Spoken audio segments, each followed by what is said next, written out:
কইরা তাদের মতো বরাবর হয়ে যাও। কাফের আর মুশরিক আর মুসলমান সবাই সমান। ফাতাকুনুনা সাওয়া, তোমরা তারা বরাবর বরাবর হয়ে যায়। আল্লাহর গজব তাদের উপরেও তোমাদের উপরেও, যার কারণে তোমরা 24 বছর 54 বছর ধরে গণতন্ত্র করো, মাগার সফলতা নাই তো নাই। আরো দেখতেছি প্রতিনিয়ত যেই দল বা ব্যক্তি গণতান্ত্রিক সিস্টেমের ক্ষমতার যত কাছাকাছি, ওই দল বা ব্যক্তি থেকে তত বেশি নাস্তিক্যবাদী বক্তব্য স্লোগান বের হইতেছে।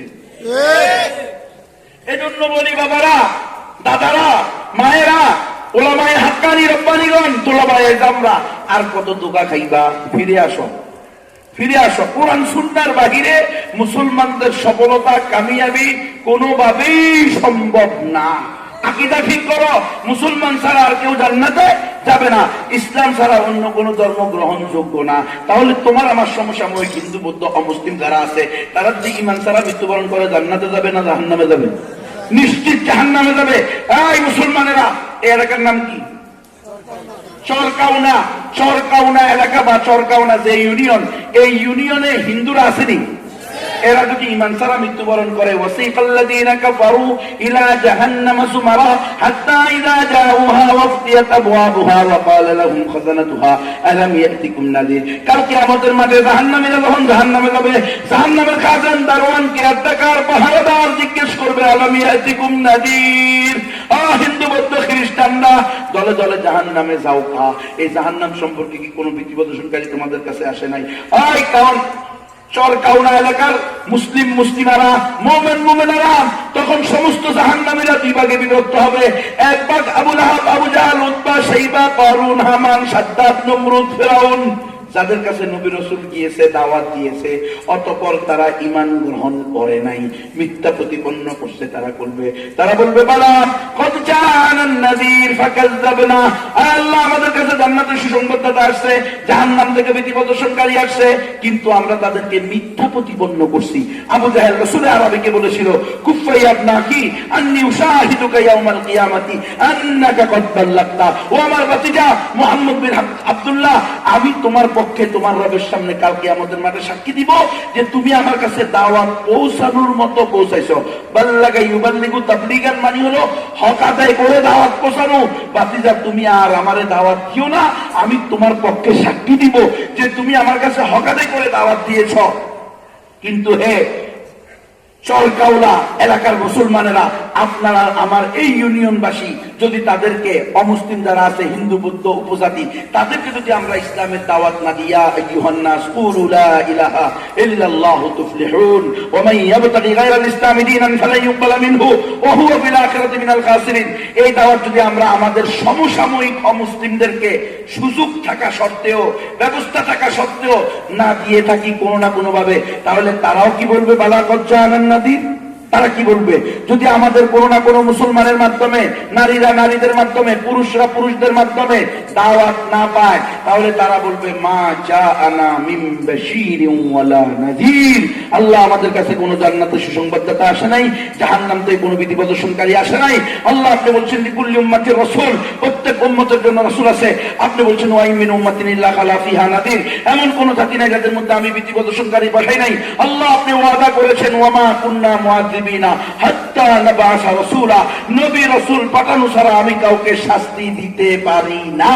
আল্লাহ আপনি বলেছেন, অথচ আমরা সাইয়্যিদুল মুরসালিন, খাতামুন নবিয়্যিন, তাজদারে মদিনা, সরকারে দু আলম, রাহমাতাল লিল আলামিন, শফিউল মুজনিবিন মুহাম্মদুর রাসূলুল্লাহ সাল্লাল্লাহু আলাইহি সাল্লাম দুনিয়া থেকে চলে যাওয়ার 1455 বছর পরে বাংলাদেশের কিশোরগঞ্জের চরকাউনা এলাকায় জন্মগ্রহণ করছি। তখন তো আমাদের কাছে কোনো নবী রাসূল আসে নাই। বর্তমানে কোন নবী রাসূল জীবিত অবস্থায় আছে? কিয়ামত পর্যন্ত নতুন শরীয়ত নিয়ে নতুন কোন নবী রাসূল আসবে? আসবে না। তাহলে তারা বলবে, আল্লাহ কেন আমাদেরকে জাহান্নামে দিচ্ছেন? তখন আল্লাহ বলবে, ওই চরকাউনা ইউনিয়নের অমুসলমানেরা, আমি নবুয়তের দরজা বন্ধ করেছি, রিসালাতের দরজা বন্ধ করেছি, কিন্তু নবীওয়ালা কাজ তো বন্ধ করি নাই। এই কাজের দায়িত্ব তো উম্মতে মুহাম্মদীকে দিয়েছি। কুনতুম খায়রা উম্মাতিন উখরিজাত লিন-নাস, উম্মতে মুহাম্মদী, উম্মতে মুসলিমা, তোমরা হলো সর্বশ্রেষ্ঠ উম্মত। নারীরাও শ্রেষ্ঠ, পুরুষরাও শ্রেষ্ঠ। তোমরা মেট্রো রেল ছাড়াইয়া শ্রেষ্ঠ হইতে হবে না, মুমিনা হতে পারলেই শ্রেষ্ঠ।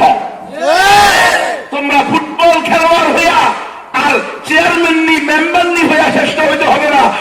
আমি মুমিনা বানাইছি, এটাই শ্রেষ্ঠত্বের বড় সার্টিফিকেট। আমি তো তাদেরকে শ্রেষ্ঠত্বের দায়িত্ব দিয়ে শ্রেষ্ঠত্বের ঘোষণা করেছি। উখরিজাত লিন্নাস, সমস্ত মানুষের কল্যাণে বের করে। আমি তো বলি না উখরিজাত লিল মুসলিমিন, শুধু মুসলমানদের জন্য বের করেছি। উখরিজাত লিল মুমিনিন, শুধু মুমিনদের কল্যাণ করবে এই কথা তো বলি নাই। আমি তো লিন্নাস বলছি, সমস্ত মানুষের কল্যাণে। তো চর কাউনা মুসলমান নারী পুরুষরা তোমাদেরকে ইসলামের দাওয়াত দেয় নাই? ওই যে তোমার মুসলিমা বোন, তোমার বান্ধবী ছিল, একসাথে স্কুলে পড়তো, ওই যে তোমার মুসলিমা ডাক্তার, ওই যে তোমার মুসলিমা রুগী, তোমার সাথে নিয়মিত দেখা হইতো হসপিটালে গেলে, সে তোমাকে ইসলামের দাওয়াত দেয় নাই? ওই যে মুসলমান মাওলানা, মুফতি, মুহাদ্দিস, ইমাম, খতিব, প্রধান বক্তা, বিশেষ বক্তা, ব্যবসায়ী, চাকরিজীবী, চেয়ারম্যান, মেম্বার, এমপি, মন্ত্রী, এলাকার পাতি নেতা, হুমড়া সুমড়া, এরা তোমার ইসলামের দাওয়াত দেয় নাই? তখন বলবে না আল্লাহ মা জাআনা মিন বাশিরিন ওয়া নাযীর। বিশেষ না, আল্লাহকে জিজ্ঞেস করেন, এই হুজুর আমার 70 বছরের প্রতিবেশী ছিল, জীবনে আমার ইসলামের দাওয়াত দেয় নাই। এই মুসলমান আমার 20 বছরের খেলার সাথে ছিল, এই মুসলমান আমার 10 বছরের পড়ালেখার সাথে ছিল, এই মুসলমান আমার 30 বছরের ব্যবসায়ী পার্টনার ছিল, এই মুসলমানদের সাথে কাউনা, চর কাউনা এলাকার মুসলমানদের সাথে আমরা একসাথে পড়া লেখা, উঠা বসা, চলাফেরা, বাজার ঘাট, ব্যবসা বাণিজ্য সবকিছু করছি। কোনদিন বলে নাই একমাত্র শরীক ধর্ম ইসলাম, মুসলমান ছাড়া আর কেউ জান্নাতে যাবে না। আল্লাহ যদি বলতো হয়তো আমি বা আমরা ঈমান আনতাম। শোনো মুসলমান, আমরা দাওয়াত দিতে গিয়েছি লালমনিরহাটের, এই আমরা দাওয়াত দিতে গেছি বান্দরবান জেলার লামা থানার লাইনজিরি ইউনিয়নের মিরিঞ্জা এলাকায়। ১-১.৫ ফুট উপরে উঠে ১-১.৫ কিলোমিটার ভিতরে গিয়ে দেখি মুরুং জাতি, উপজাতি, পার্বত্য চট্টগ্রাম, বান্দরবান, রাঙ্গামাটি, খাগড়াছড়িতে 11টা নিগোষ্ঠী থাকে। চাকমা, ত্রিপুরা, বং, খাসিয়া, চা, কুচি, কুমুই, ব্রুম, মুরুং, মারমা, তঞ্চঙ্গিয়া। এর মধ্যে একটা হলো মুরুং। গিয়ে দেখি মহিলারা গামছার মতো পাতলা 1 বিঘা চড়া একটা কাপড়কে এই লজ্জাস্থানের উপরে বান দিয়ে রাখছে, আর পুরুষরা লুঙ্গির কাপড়কে পাক দিয়ে রশির মতো বানিয়ে তাগার মধ্যে এক মাথা সামনে এক মাথা পিছনে রাখছে, পুরা শরীরের আর কোথাও কোনো কাপড় নাই। আমরা যখন দাওয়াত দিয়েছি 40 থেকে 45 মিনিট, তাদের গ্রাম সর্দার কারবারি বলতেছে, স্যার তুমি আজকে যা বলছো এতে বোঝা গেছে ইসলাম কি একমাত্র সঠিক ধর্ম, মুসলমান ছাড়া আর কেউ জান্নাতে যাবে না। স্যার আমাদের তো কোনো ধর্ম ছিল না, আমরা বছরে একদিন গরুর রক্ত নালীতে সেচ মেরে রক্ত বের করতাম, ওই রক্ত আমরা পান করতাম। আমাদের মধ্যে প্রসিদ্ধ ছিল গরু আমাদের নবীর কিতাব কি হচ্ছে, এই জন্য গরুরে শাস্তি দিতাম। এই যে সাদা চামড়ার মানুষগুলো, ওই যে খ্রিস্টান মিশনারি এনজিওদের দিকে ইঙ্গিত করে বলতেছে, এই যে সাদা চামড়ার মানুষগুলো, এরা 7 সমুদ্র 13 নদী পাড়ি দিয়ে এসে আমাদেরকে মাত্র 15 বছর আগে খ্রিস্টান বানাইছে। অথচ স্যার গত 50 থেকে 70 বছর এখানে আমরা মুসলমানদের সাথে উঠা বসা, চলাফেরা, ব্যবসা বাণিজ্য, লেনদেন করি, কোনোদিন তো কোনো মুসলমান আমাদেরকে ইসলামের দাওয়াত দেয় নাই। আমাদের এক মুসলিম ভাই আব্দুল কবির ভাই মিরপুর 12 নম্বরে তার গার্মেন্টস আছে, এখন সে কোটি টাকার মালিক, বাড়ি, ফ্ল্যাট আছে, বাড়ি আছে, গাড়ি আছে। সে 2016 সালে আমাকে বললো, নবী ভাই আমার মা তো বুড়ো হয়ে পুজো হয়ে গেছে, বয়সের বারে যে কোনো সময় মারা যেতে পারে, নবী ভাই আমার মা এখনো মুসলমান হইতেছে না।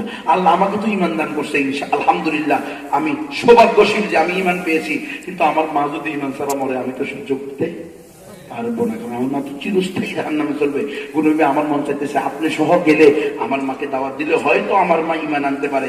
কারণ 2016 সালে মাওলানা কালিম সিদ্দিকী সাহেব, ভারতের বিখ্যাত দায়ী, উনি আসছেন ভারত, এই জামিল মাদ্রাসা, বগুড়ার সবচেয়ে বড় মাদ্রাসা জামিল মাদ্রাসায় উনি প্রোগ্রাম করবেন।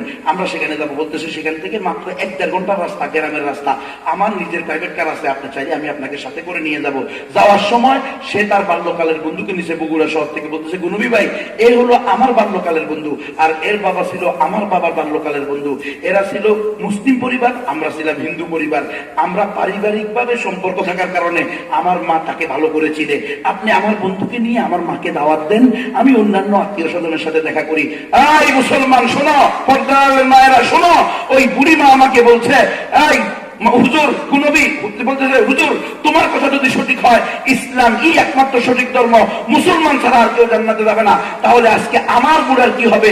আমার বুড়া তো এই ছেলের বাবার বন্ধু ছিল, অর্থাৎ আমার স্বামী এই ছেলের বাবা মুসলমানের বন্ধু ছিল, তারা তো কোনোদিন আমার বুড়াকে ইসলামের দাওয়াত দেয় নাই।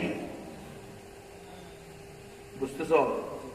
হ্যাঁ, চেয়ারম্যানের বেলায় সিবট খুঁজতে যাও, বিয়েবেলা ভোট করতে দাও, জাতিরে ধোকা দাও। আমরা গণতন্ত্র করি দাওয়াতের উদ্দেশ্যে, জীবনেও দাওয়াত দেয় না। খালেদা জিয়ার লোকে বৈঠক করছে, শেখ হাসিনার লোকে বৈঠক করছে, এখন তারেক জিয়ার লোকে বৈঠক করতেছে, তারেক জিয়ার মেয়ের লোকে সমাবেশ করতেছে। কেউ কোনোদিন বলে নাই আপনারা পর্দা করেন,